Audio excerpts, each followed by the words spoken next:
Ok alors, très chers investisseurs en bourse, bonjour et bienvenue dans cette vidéo consacrée à l'analyse du dividende et de l'historique de versement de dividendes des 5 aristocrates du dividende françaises cotés sur l'indice CAC 40 à la Bourse de Paris.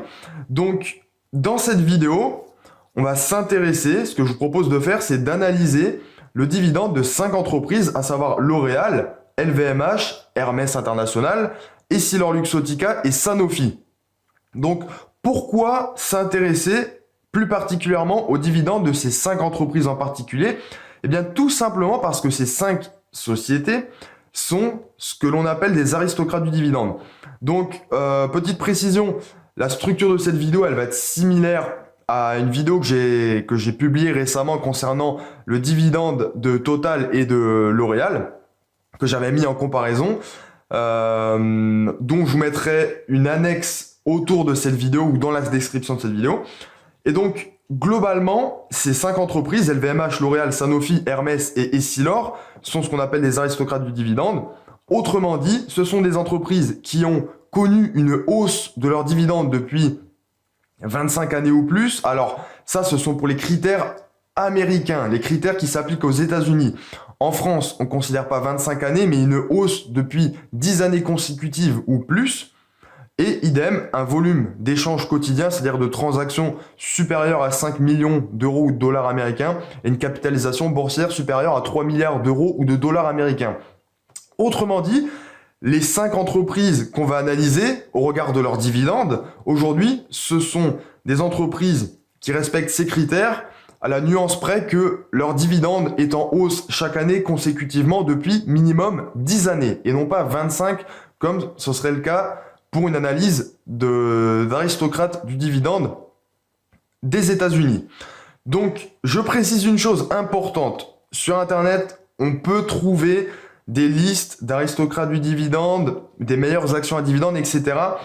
J'aimerais préciser une chose très importante au sens propre du terme, au sens exact du terme, c'est-à-dire une hausse chaque année consécutive et non pas une potentielle stagnation d'une année à l'autre du dividende, au regard des critères très exacts des aristocrates du dividende.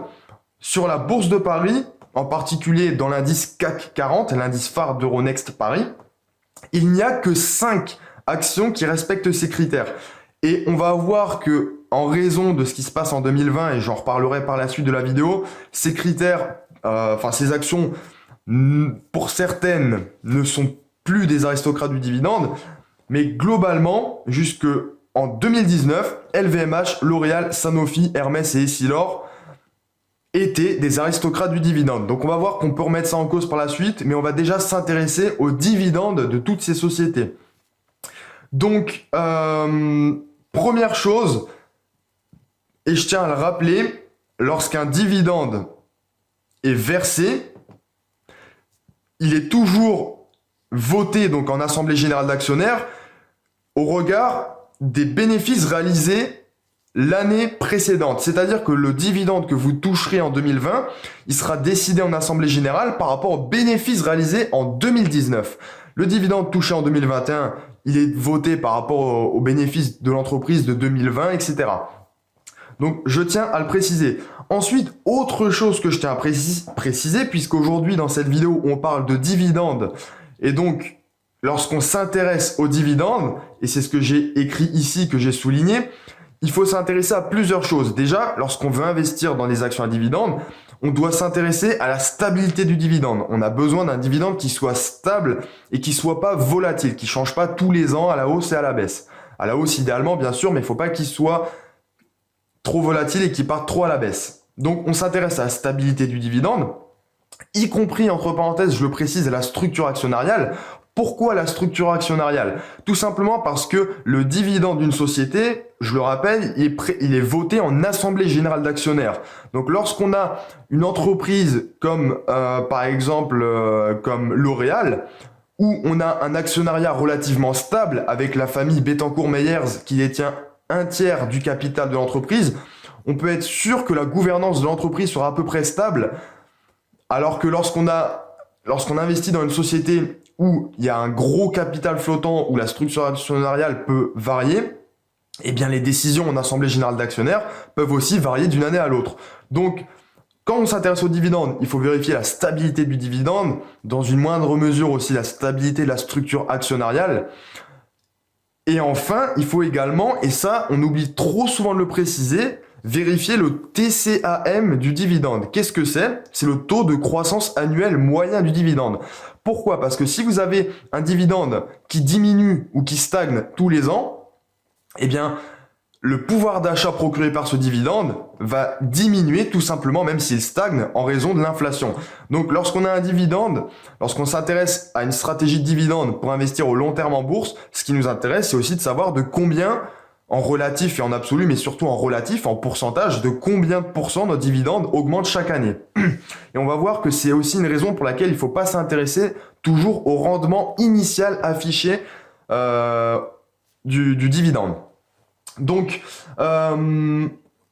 petite précision, tout ce que je vous ai répertorié dans ce fichier Excel que je vais vous détailler par la suite, ce sont des données donc concernant les dividendes de ces 5 entreprises que j'ai récupérées sur le site morningstar.fr et que c'est des données que j'ai corroborées avec Binance.org pour vérifier les données. Bien sûr, je suis allé aussi sur le site de chacune de ces entreprises. Donc, alors, on commence tout de suite par l'analyse du tableau. Donc, sur ce tableau, et après je vais vous montrer le graphique pour vous montrer ça en détail, sur ce tableau, j'ai répertorié le dividende versé par les 5 entreprises écrites ici entre 2000 et 2018. Et donc, pour vous donner quelques indications, lorsque les cases sont vert clair, ça veut dire que d'une année à l'autre, le dividende a stagné. Par exemple, ici, on voit que LVMH, en 2001, le dividende était le même qu'en 2000, donc c'était pas une augmentation. Quand les cases sont orange, ça signifie que le dividende a baissé par rapport à l'année précédente. En 2004, on voit qu'LVMH a versé un dividende de 1,08€ contre 1,28€ en 2003. Et lorsque c'est en vert foncé, ce qui est le cas idéal, ça signifie tout simplement que le dividende est en hausse consécutive chaque année. On voit qu'à partir de 2009, le dividende est en hausse. 2008, c'est 1,60€ pour LVMH, 2009, 1,65€, 2010, 2,10€, etc. Donc, ce que je vous propose, déjà, c'est d'analyser l'historique de versement de dividendes de chacune de ces 5 sociétés sur la période considérée pour qu'on constate déjà un petit peu la tendance et l'évolution entre 2000 et 2018 du dividende. Et ensuite, on va analyser le taux de croissance annuel moyen du dividende sur la période, c'est-à-dire en moyenne de combien de pourcents le dividende a augmenté chaque année. Parce qu'on va voir que c'est une donnée importante et je vais vous montrer ça dans le graphique juste après. Donc, LVMH, c'est une société qui est devenue aristocrate du dividende à partir de 2009. Pourquoi? Parce que, même à partir de 2008, parce qu'à partir de 2008, le dividende a augmenté chaque année consécutivement. On voit que LVMH, en 2008, le dividende c'était 1,60€, en 2018 c'était 6€. Autrement dit, en 10 ans, le dividende il a été multiplié par 3 ou 3,5. L'Oréal, c'est une aristocrate du dividende depuis 2005, donc c'est encore mieux qu'LVMH. On voit que depuis, on va toujours prendre les 10 dernières années, depuis 2008, le dividende de L'Oréal a également énormément augmenté puisqu'il est passé de 1,44€ à 3,85€, ce qui fait peut-être un fois 2,5 en 10 ans, ce qui n'est pas aussi élevé qu'LVMH, mais qui est quand même très élevé. Sanofi, qui est également une aristocrate du dividende, et on va le voir par la suite, en fait, Sanofi, c'est la seule action du CAC 40 qui est encore une aristocrate du dividende en 2020. Toutes les autres ne le sont plus, et on va voir ça par la suite. Sanofi, augmentation du dividende depuis 2004, et on voit que entre 2008, en 2008, le dividende était de 2,20€, et en 2018, il était de 3,07€. Donc là, quand on regarde bien, le dividende 2008 de Sanofi était bien plus élevé que celui de L'Oréal ou d'LVMH la même année. En revanche, à la fin, en 2018, LVMH c'est 6€ de dividende, L'Oréal 3,85 et Sanofi, entre guillemets, je dirais seulement 3,07€. En réalité, pour Sanofi, la croissance du dividende, elle a été beaucoup plus importante jusqu'en 2007-2008. Par la suite, elle a été beaucoup plus lente. Ensuite, Hermès, très belle entreprise également. Hermès, c'est une aristocrate du dividende depuis 2004. En 2004, le dividende était de 67 centimes. En 2018, de 4,55 €. Et on voit qu'en 2008, le dividende de Hermès était de 1,03 € contre 4,55 € en 2018. Autrement dit, on voit que le dividende a été multiplié par plus de 4, quasiment 4,5 sur 10 années, ce qui est considérable. Petite précision très intéressante pour Hermès, vous voyez qu'en 2011, en 2014 et en 2017, le dividende était beaucoup plus élevé puisque 2010 c'est 7 €, 2014 7,95 €, 2017 pardon 9,10 €. C'est quand même une aristocrate du dividende. Hermès, pourquoi? Parce que sur ces 3 années, c'est ce que j'écris ici, en 2011, 2014 et 2017, Hermès a distribué un dividende exceptionnel à tous ses actionnaires de 5 €. Donc c'est important de le préciser parce que une entreprise qui verse un dividende exceptionnel, c'est une entreprise qui a des bénéfices exceptionnels en l'occurrence et donc qui peut se permettre de redistribuer bien plus qu'escompté à ses actionnaires sous forme de dividendes. Et si on ne prend pas en compte à chaque fois ces 5 €, le dividende il est quand même chaque année en hausse, puisqu'on voit que si on retranche 5 € à 7 €, on a 2 € pour 2011, contre 1,50 € en 2010 et 2,50 € en 2012. Idem, ici, si on enlève 5 € à 7,95, ça nous fait 2,95, encore une fois en hausse. Donc à chaque fois, même en retranchant le dividende exceptionnel, on a un dividende en hausse pour Hermès, et c'est pourquoi c'est une entreprise qui doit être considérée comme une aristocrate du dividende. Et enfin, Essilor, aristocrate du dividende depuis 2005.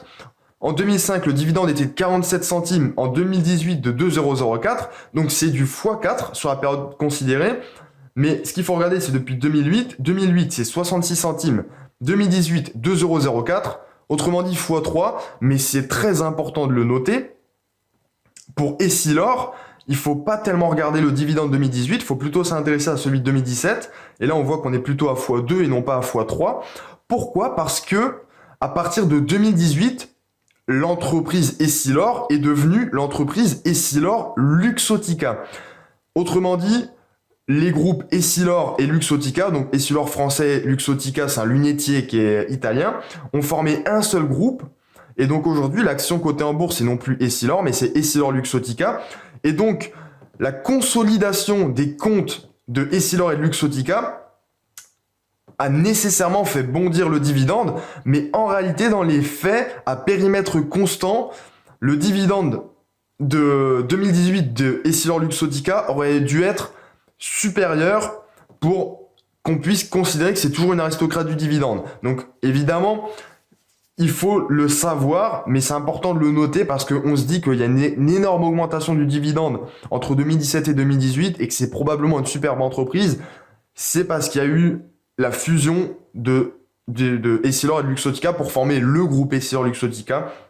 Et donc, quand il y a deux grands groupes qui fusionnent, évidemment, lorsqu'on consolide leurs comptes, le chiffre d'affaires est beaucoup plus élevé, le résultat net beaucoup plus élevé et nécessairement le dividende beaucoup plus élevé.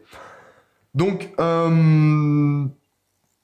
voilà pour les informations. Ensuite, petite précision, j'ai pas écrit le dividende, j'ai pas noté le dividende 2019 dans ce tableau.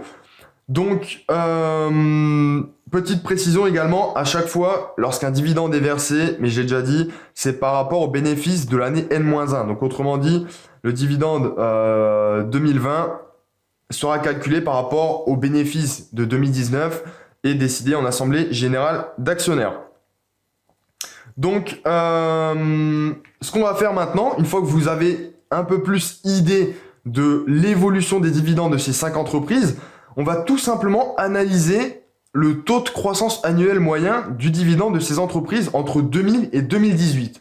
On va faire exactement la même chose sur les 10 dernières années, enfin à peu près, entre 2008 et 2018. Donc, je vais vous mettre une fiche autour de cette vidéo pour vous rediriger vers la formule de calcul pour déterminer le taux de croissance annuel moyen du dividende. Donc, entre 2000 et 2018, le dividende LVMH est passé de 1,13 € à 6 €. C'est une hausse énorme. Et donc, ça donne un taux de croissance annuel moyen de 9,7%. Pardon. Autrement dit, chaque année en moyenne, entre 2000 et 2018, le dividende LVMH a augmenté de 9,7%. Si on applique exactement les mêmes calculs pour les 4 autres entreprises, pour L'Oréal, ce taux de croissance annuel moyen a été, donc c'est c'est un taux de croissance qui est annualisé, hein, c'est très important de le noter.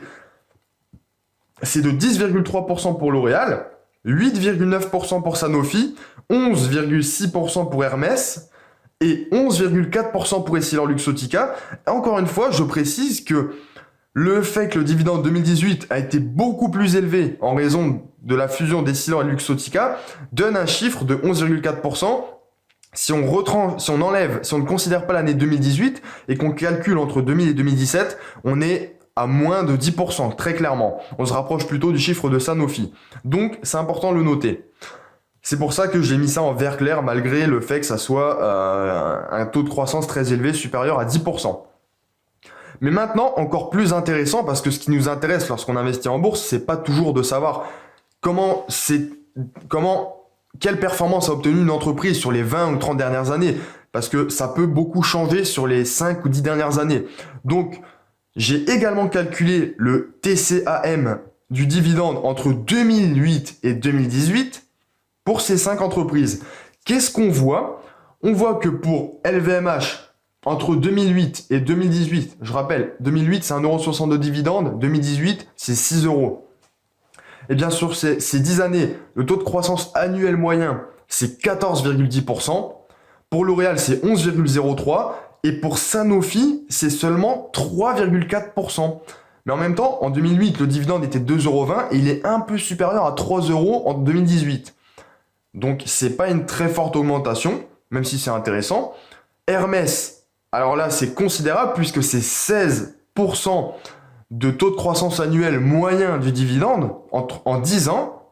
Et Essilor 11,9%, même remarque que précédemment, ce chiffre est inférieur à 10% en réalité, puisque si on considère pas l'année 2018. Et encore plus intéressant, je vous ai dit, Hermès, sur les 10 dernières années, c'est-à-dire en 2011, 2014 et 2017, a versé un dividende exceptionnel de 5 €. Eh bien, si on considère ces dividendes exceptionnels, le taux de croissance annuel moyen du dividende du groupe Hermès entre 2008 et 2018, c'est 24,14%. Alors c'est très considérable. Qu'est-ce que ça veut dire? Ça veut dire qu'entre 2008 et 2018, en moyenne, chaque année, le dividende de Hermès a augmenté de 24%. Donc c'est juste énorme, c'est considérable. Et ça, c'est en considérant les dividendes exceptionnels de 5 € sur 3 années. Et même sans les considérer, on a 16%, ce qui est considérable. Et donc maintenant, pour que vous ayez une meilleure représentation de tout ce que cela signifie, eh bien, je vais vous montrer un graphique qui tout simplement qui met en relief le dividende versé par ces 5 sociétés au fil des années, c'est-à-dire entre 2000 et 2018. Donc qu'est-ce qu'on voit? Eh bien, on voit que globalement, le dividende, et là on va surtout s'intéresser aux 10 dernières années. Donc on voit que LVMH, L'Oréal et Hermès, c'est une très forte augmentation du dividende, je vais vous montrer juste après, alors que Sanofi, la tendance tend à voilà, il y a un aplatissement de la courbe. Et Essilor, c'est un peu moins intéressant que LVMH, L'Oréal et Hermès. Donc vous voyez que globalement, alors la tendance long terme pour ces 5 entreprises, c'est une hausse du dividende. Mais si on regarde à partir de 2008, c'est-à-dire approximativement à partir d'ici pour chaque entreprise, on voit que globalement sur les 10 dernières années considérées, LVMH a eu un dividende qui a augmenté significativement. Donc dans l'axe désordonné, vous avez le montant en numéraire, en euros, des dividendes. On voit que sur les 10 dernières années, LVMH a eu un dividende en très forte hausse, donc un taux de croissance annuel moyen, en l'occurrence de 14,10%, ce qui est considérable. Pour L'Oréal, on a une très forte hausse également, un peu moindre que pour LVMH, mais en revanche, on a une très belle stabilité du dividende, on a une progression très continue, je dirais, et très nette du dividende. Et maintenant, si on regarde Sanofi, on voit que les meilleures années pour le dividende Sanofi, c'était surtout jusqu'en 2008 à peu près. On voit que depuis, le dividende, il augmente, certes, chaque année il augmente, mais il augmente assez peu. On a à peu près la même courbe que pour une entreprise comme Total. Je précise que Sanofi et Total ont un rendement du dividende initial élevé, mais en revanche, le dividende, il augmente assez peu chaque année. Alors que si on prend Hermès c'est une entreprise qui coûte très cher au regard du PER, j'entends, et des fondamentaux également, mais c'est une très belle entreprise et on voit que malgré un rendement du dividende initial faible, eh bien le dividende Hermès, il suit une progression très franche, une progression haussière et très rapide. On voit que année après année, le dividende Hermès est en très forte augmentation. Et ici, les 3 barres 2011, 2014, 2017, ça représente le dividende exceptionnel de 5 € versé par le groupe Hermès. Et enfin, Essilor, on voit que en 2018, le dividende était assez haut en raison de la fusion Essilor-Luxottica. Mais on voit qu'on a une progression intéressante, assez stable, mais beaucoup moins importante, moins élevée tout de même que pour Hermès, L'Oréal et LVMH. Donc, autrement dit, si vous comptez avoir un dividende qui augmente rapidement chaque année, en moyenne, sur la longue route, si vous devez choisir parmi ces 5 aristocrates du dividende, pour un investissement au long terme, 10 ou 15 années, vaut mieux acheter du LVMH, du Hermès ou du L'Oréal que des actions Sanofi ou Essilor. Ensuite, maintenant qu'on connaît un peu l'évolution du dividende de ces 5 entreprises qui sont, je le rappelle, quand même de très belles entreprises à dividende, on va s'intéresser au rendement du dividende de ces 5 entreprises et au rendement réel, c'est-à-dire, donc c'est hors inflation, hein, quand je dis rendement réel, en l'occurrence, c'est toujours hors inflation dans cet exemple, mais le rendement réel, c'est quel aurait été votre rendement à vous au fil des années. Donc, je vais m'expliquer, je vous rassure. Donc, lorsque le rendement initial affiché par LVMH, L'Oréal, Sanofi, alors le rendement en l'an 2000, si vous aviez acheté une action LVMH en 2000, eh bien le rendement du dividende aurait été de 1,68 €. C'est tout simplement, alors je le rappelle, le rendement du dividende, c'est tout simplement le dividende touché divisé par le cours boursier. Donc globalement, le rendement du dividende, c'est ce que vous voyez ici. En l'occurrence, pour 2020, la LVMH, c'est 1,35%. Mais le rendement, c'est tout simplement le dividende par le cours de bourse. Autrement dit, si vous achetez une action à 100 € et que vous avez 5 € de dividende, vous avez 5% de rendement. Et donc, en 2000, le rendement du dividende de LVMH était de 1,67%, L'Oréal 0,8%, Sanofi 0,9%, Hermès 1,1%, Essilor 1,7%. Je le précise, en 2000, il y a eu ce qu'on appelle la bulle Internet et le marché action était extrêmement cher, toutes les actions étaient survalorisées, ce qui explique aussi des rendements relativement faibles. Maintenant, si vous aviez acheté ces actions-là en l'an 2000 et que vous les aviez gardées sur toute la période, donc si vous aviez acheté ces actions en 2000 et que vous les aviez gardées jusqu'en 2018, eh bien votre rendement, il aurait augmenté. Pourquoi ? Imaginez par exemple que vous ayez acheté LVMH à 100 € en 2000. Vous auriez touché 1,13 € de dividende. Autrement dit, vous auriez eu 1,13% de rendement du dividende. Mais étant donné que chaque année le dividende a augmenté, en 2018, votre action, vous l'aviez quand même payé 100 €. Mais vous auriez touché 6 € de dividende. Donc 6 sur 100, ça vous fait 6% de rendement du dividende.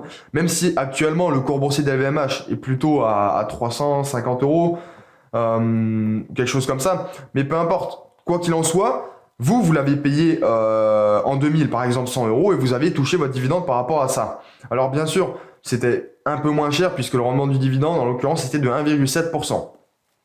Et donc, si on prend cette hypothèse, qui est une hypothèse qui est complètement vraie, puisque c'est ce qui s'est passé en réalité, quelqu'un qui aurait acheté en 2000 une action LVMH, avait pour un rendement de 1,68% de son dividende, aurait eu un rendement en 2018 de 8,9%.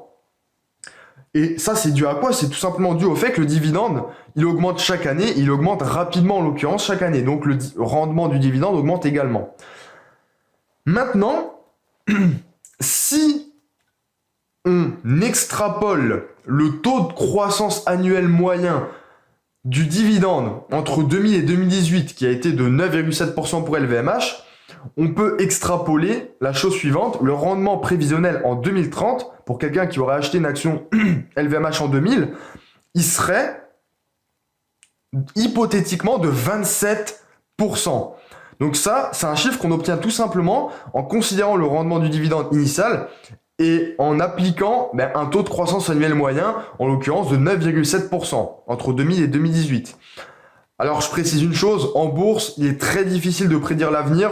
Tout ça, ce ne sont que des estimations, mais néanmoins, ça donne quand même une idée approximative de la performance future du rendement du dividende selon l'hypothèse considérée, qui est quand même une hypothèse sur la moyenne du taux de croissance annuel sur une période de 18 années, ce qui est quand même relativement représentatif. Et donc, si on effectue les mêmes calculs pour L'Oréal, on voit que globalement, pour L'Oréal, on a 4,85% et 15,7% pour 2030. Alors, c'est assez faible, tout simplement parce que le rendement initial est relativement faible. On a 0,8% contre 1,7% pour LVMH, malgré un taux de croissance un peu plus élevé sur la période considérée. Maintenant, Sanofi, on voit qu'on a 4,22, 11,75. Donc, c'est tout simplement dû au fait que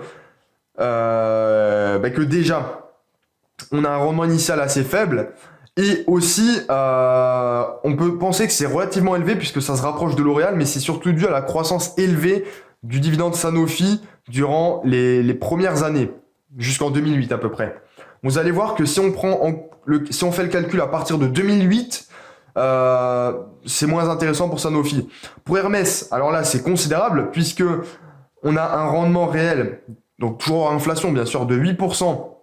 Si l'action avait été achetée en 2000, donc en 2008, on a 8% de rendement et on a presque 30% en 2030 si on considère le même taux de croissance annuel moyen.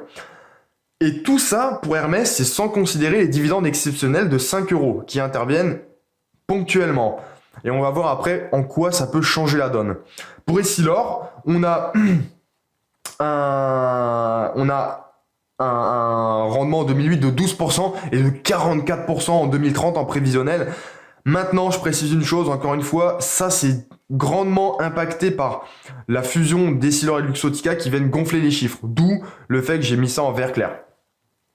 Et maintenant, si on veut avoir des informations un peu plus claires, si on se base sur un historique plus récent et qu'on considère que vous ayez acheté vos actions en 2008, donc c'est-à-dire qu'en 2008, pour LVMH, vous auriez eu 1,60 € de dividende, 1,44 pour L'Oréal, etc. Eh bien, si on prend en compte le dividende 2008 ainsi que le taux de croissance annuel moyen du dividende entre 2008 et 2018, donc en l'occurrence extrêmement élevé pour Hermès, L'Oréal et LVMH, eh bien dans ce cas-là, en 2018, votre rendement réel, donc toujours en inflation, pour LVMH, il aurait été de 10,2%, L'Oréal 8,03%, Sanofi 7,4%, Hermès 4,8%, pardon. Et tout simplement parce que le rendement initial était très faible en 2008.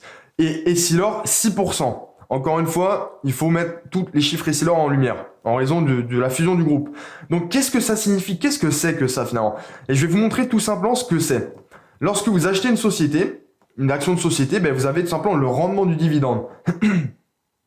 Et bien là, quelqu'un qui aurait acheté une action LVMH par exemple en 2008, en 2018, son rendement personnalisé, tout simplement, il n'aurait pas été de 2,32% à l'époque, mais il aurait été de 10,21%. Et donc quand vous investissez en bourse, vous avez quasiment aucune entreprise qui fournit un rendement du dividende de 10,21%. Actuellement, parmi le palmarès de la cote, parmi les grandes actions, on a Total, dont le rendement du dividende est de 7,5%. Excusez-moi. Sanofi qui a un rendement assez élevé également, même un petit peu moins actuellement en raison de la hausse des cours. Mais globalement, vous n'avez aucune société qui fournit des rendements du dividende aussi élevés sur la longue route. Et il n'y en a aucune, très peu, qui offre un dividende qui augmente aussi rapidement chaque année. Et maintenant, le plus intéressant, bien sûr, on parle d'hypothèse, on parle de prévisionnel, mais si on extrapole les chiffres, à savoir le taux de croissance annuel moyen du dividende entre 2008 et 2018 pour ces 5 entreprises, eh bien quelqu'un qui aura acheté une action LVMH en 2008, il aurait un rendement prévisionnel en 2030 de 49,7%. Alors qu'est-ce que ça veut dire ?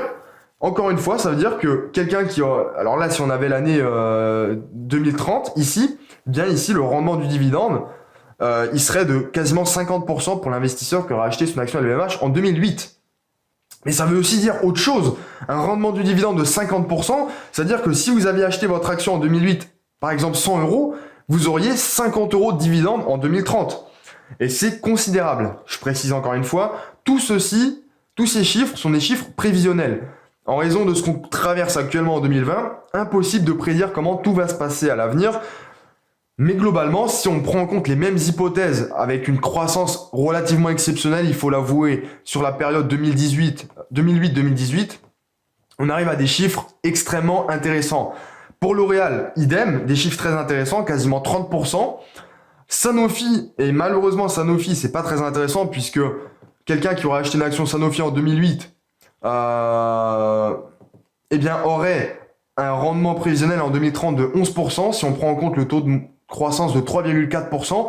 Et ça se remarque puisqu'on voit que le dividende Sanofi, il augmente beaucoup moins rapidement sur les dernières années, contrairement au dividende L'Oréal, LVMH ou Hermès. Et pourtant, on voit que en 2008, le rendement du dividende de Sanofi était de 5,28%. Mais étant donné que le dividende, il augmente que de 3,4% par an en moyenne, eh bien en 2030, ça nous fait un rendement de 11%. Contre quasi 49,7% pour LVMH, 28,2% pour L'Oréal, 28,5% pour Hermès, malgré, comme vous voyez, Hermès, vous voyez, c'est un rendement en 2008. Si vous aviez acheté une action Hermès en 2008, vous auriez eu 1,09% de rendement du dividende. C'est très peu. Mais puisque le dividende, il augmente de 16% tous les ans, si on extrapole ces chiffres, en 2030, ça vous donne 28,5% de rendement du dividende. Et ce, sans compter les dividendes exceptionnels. Et on va voir juste après que ça peut impacter encore plus la performance, de manière positive, bien sûr. Et pour Essilor, des chiffres élevés, 23,5%, en considérant la fusion du groupe, donc à prendre avec des pincettes. Maintenant, si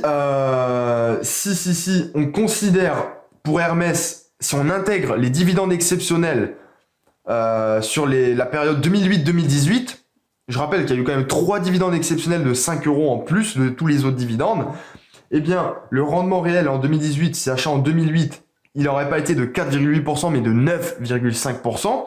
Et encore plus intéressant, si on extrapole ces chiffres, à savoir un taux de croissance de 24% entre 2008 et 2018, eh bien, si quelqu'un qui aura acheté une action Hermès en 2008 à 1,09% de rendement du dividende aurait un rendement prévisionnel hypothétique, bien sûr, en 2030 de 127%. Autrement dit, 127%, ça veut dire que vous touchez plus de dividendes que le prix de l'action.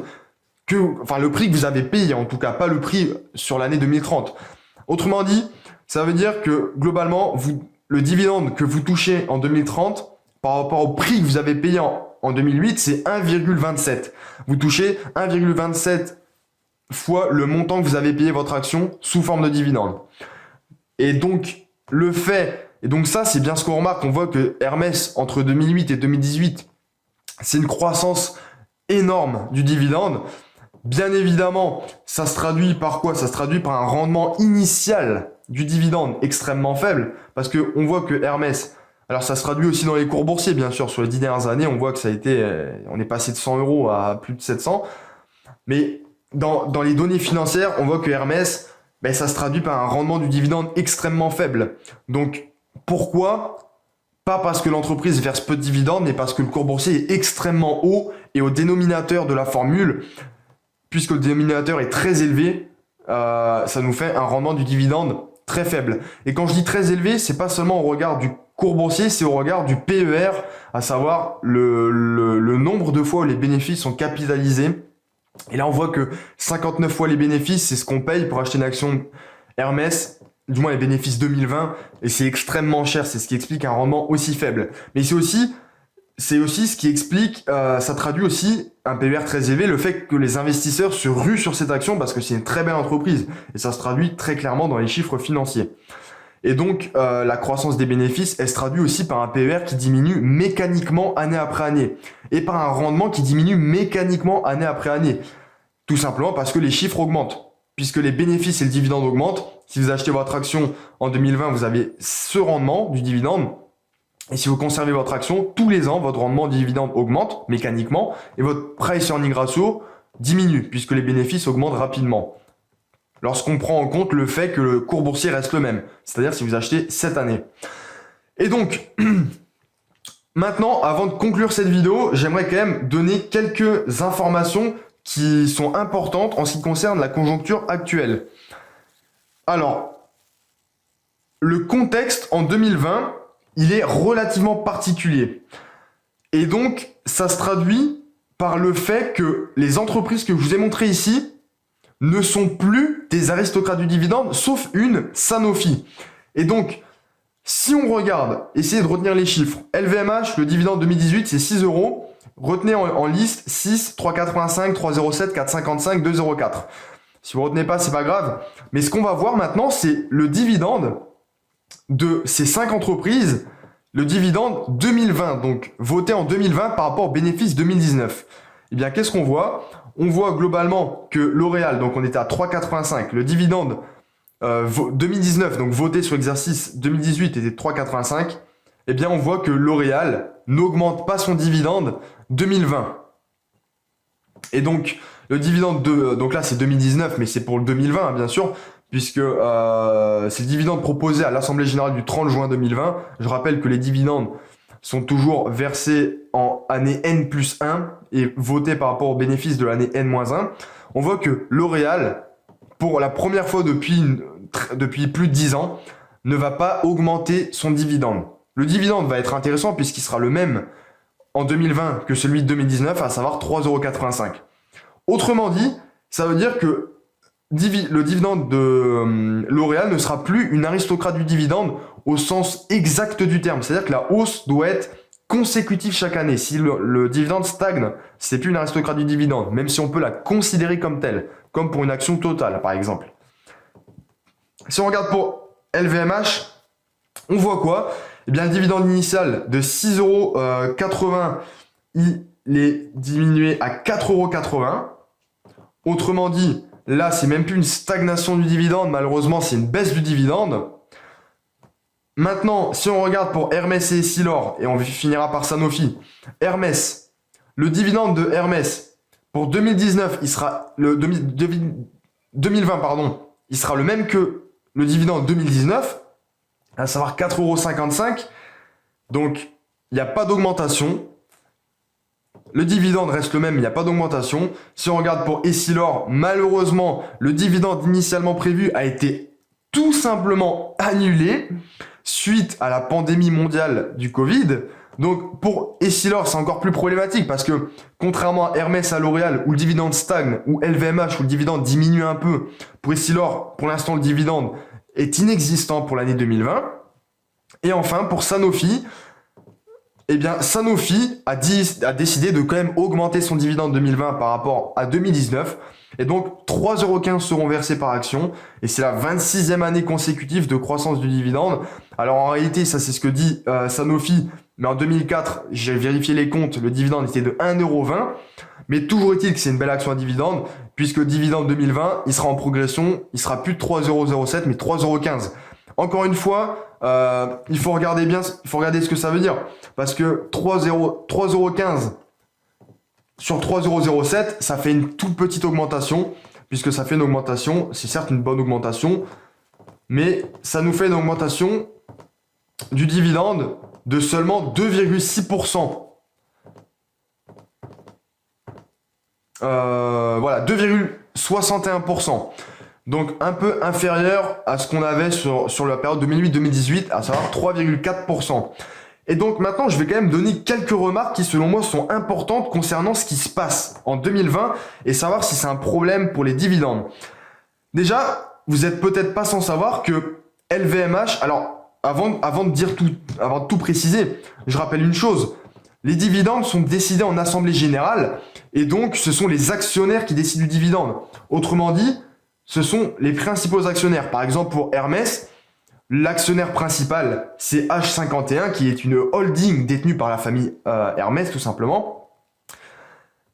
C'est la holding, la famille Hermès et dans une moindre mesure, monsieur Nicolas Puech, qui décident, qui ont le poids le plus important dans les votes en assemblée générale. Donc ce sont ceux qui ont le plus de proportion du capital, hors actions à droit de vote double, etc.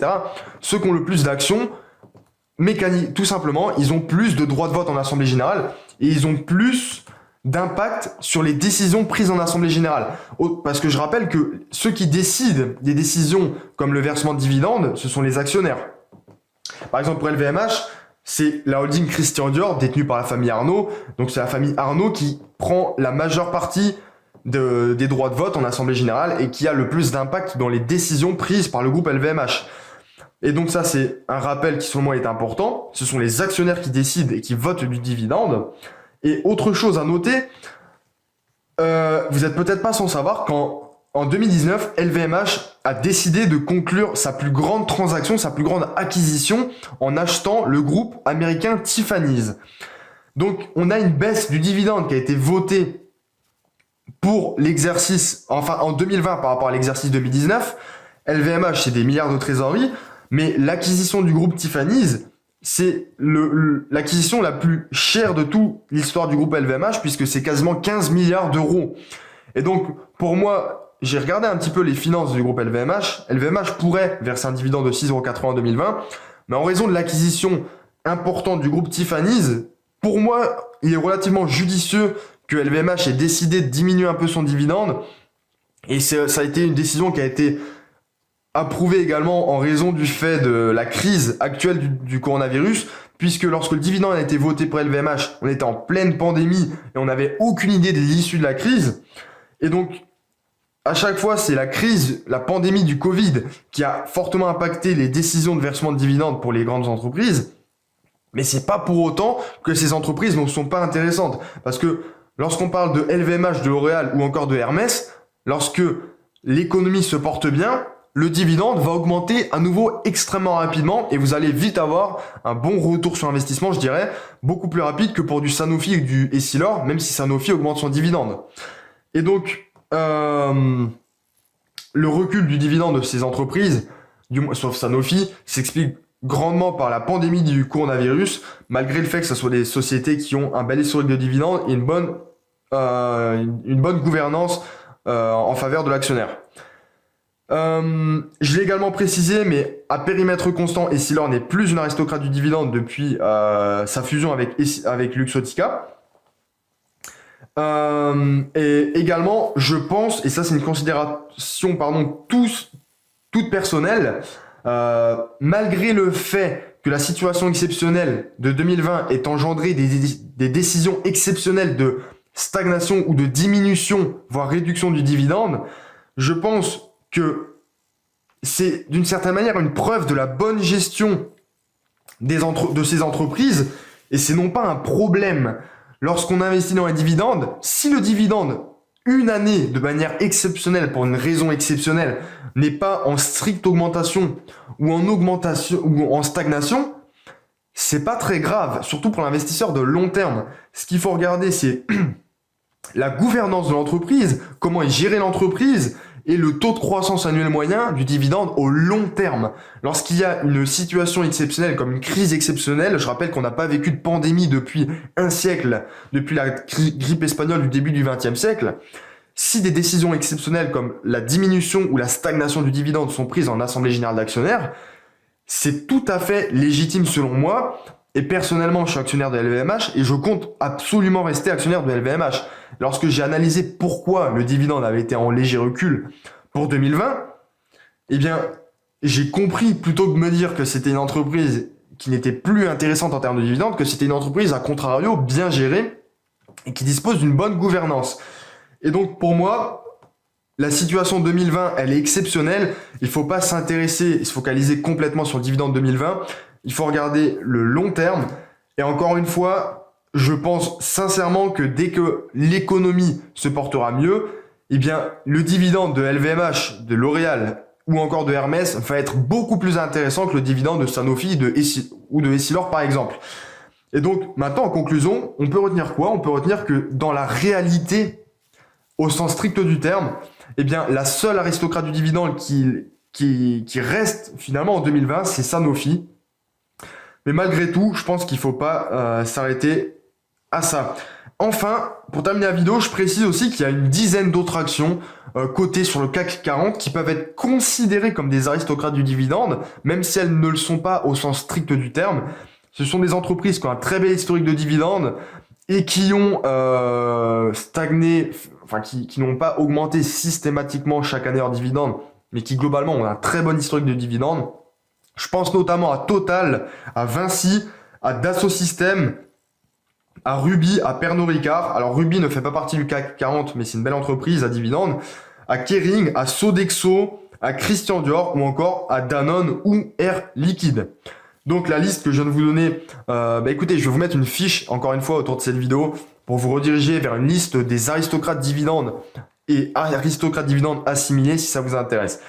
Et puis quant à moi, je vous dis à très vite pour une prochaine vidéo. Ciao, ciao.